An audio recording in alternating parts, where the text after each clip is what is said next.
নমস্কাৰ বন্ধুসকল, মোৰ ইউটিউব চেনেললৈ আপোনাক স্বাগতম জনাইছোঁ। বন্ধুসকল, আপোনালোকে চাগে নিশ্চয় এটকীয়া মুদ্ৰা দেখিছে, অথবা দুটকীয়া মুদ্ৰা দেখিছে, অথবা আপুনি 10 টকীয়া নোট, 20 টকীয়া নোট, অথবা আপুনি 50, 100, 500 বা 2000 টকীয়া নোট পৰ্যন্ত আপোনালোকে নিশ্চয় দেখিছে।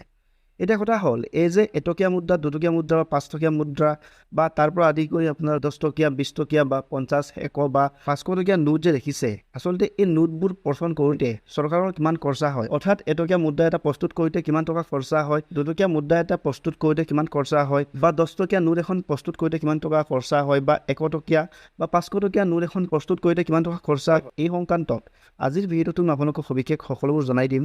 গতিকে আপুনি ভিডিঅ'টো শেষলৈকে চাই থাকিব। চাওক, ভাৰতত প্ৰচলন কৰা যিখিনি মুদ্ৰা বা যিখিনি নোট থাকে, এই নোটখিনি প্ৰস্তুত কৰোঁতে কিমান খৰচা হয় এয়া জনাৰ আগতে আমি প্ৰথমে জানি ল'ব লাগিব যে এই নোটবোৰ কোনে প্ৰচলন কৰে বা কোনে প্ৰস্তুত কৰে। আচলতে আমাৰ ভাৰতবৰ্ষত যিখিনি নোট বা মুদ্ৰা প্ৰস্তুত কৰে, এই প্ৰস্তুত কৰা কামটো কৰে আমাৰ ভাৰতৰ ৰিজাৰ্ভ বেংকে। হয়, RBIৰ কাম হৈছে এই সকলোবোৰ মুদ্ৰাই হওক বা যিখিনি নোট থাকে, এই নোটবোৰ প্ৰচলন বা এই নোটবোৰৰ যিখিনি প্ৰস্তুতৰ কাম থাকে, এই সকলোবোৰ কাম কৰে RBI। এতিয়া এই যে RBI এইদৰে এটকীয়া মুদ্ৰা বা দুটকীয়া মুদ্ৰা বা 10 টকীয়া, 20 টকীয়া বা 100 টকীয়া, 500 টকীয়া নোট প্ৰচলন কৰে, এই প্ৰচলন কৰোঁতে বা এইবোৰ প্ৰস্তুত কৰোঁতে কিমান কি খৰচা হয় এয়া জনোৱা হওক।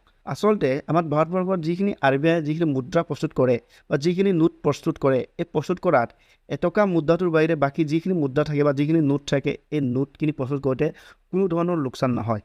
বাকী যিখিনি এটকা মুদ্ৰা থাকে, এই মুদ্ৰাটোকে প্ৰস্তুত কৰোঁতে আমাৰ RBIৰ লোকচানৰ সন্মুখীন হ'বলগীয়া হয়। হয় বন্ধুসকল, এইটো সেইকাৰণে হয় যে যেতিয়া এটকীয়া এটা মুদ্ৰা প্ৰস্তুত কৰিবলৈ যায় বা যেতিয়া এটা এটকীয়া মুদ্ৰা প্ৰচলন কৰিবলৈ যায়, তেতিয়া এই এটকীয়া মুদ্ৰাটো প্ৰচলন বা প্ৰস্তুত কৰিবলৈ যাওঁতে মুঠ এটা এটকীয়া মুদ্ৰা প্ৰস্তুত কৰিবলৈ 1.11 অৰ্থাৎ এটকা 11 পইচা খৰচা হয়। বাকী যিখিনি দুটকীয়া মুদ্ৰা প্ৰস্তুত কৰিবলৈ যায়, এই মুদ্ৰাটো প্ৰস্তুত কৰিবলৈ যাওঁতে RBIৰ এটা দুটকীয়া মুদ্ৰা প্ৰস্তুত কৰিবলৈ খৰচা হয় 1.28 অৰ্থাৎ এটকা 28 পইচা খৰচা হয়।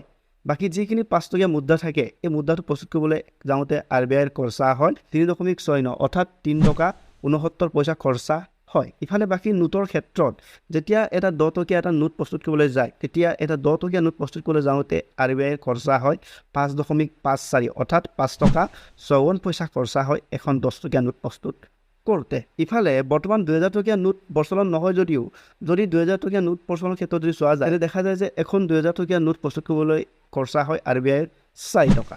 আনহাতে 100 টকীয়া নোট যদি RBIয়ে যদি 1000খন যদি ছপা কৰি উলিয়ায়, তেন্তে এই 100 টকীয়া নোটখন 1000খন ছপা কৰি ওলোৱাৰ বাবদ মুঠ 1770 টকা অৰ্থাৎ 1770 টকা খৰচা হয়। ইফালে 200 টকাৰ ক্ষেত্ৰত যদি 200 টকীয়া নোট যদি RBIয়ে 1000খন যদি প্ৰস্তুত কৰি উলিয়ায়, তেন্তে ইয়াৰ প্ৰস্তুত কৰাৰ বাবদ RBIয়ে খৰচা কৰিবলগীয়া হয় 2370 টকা।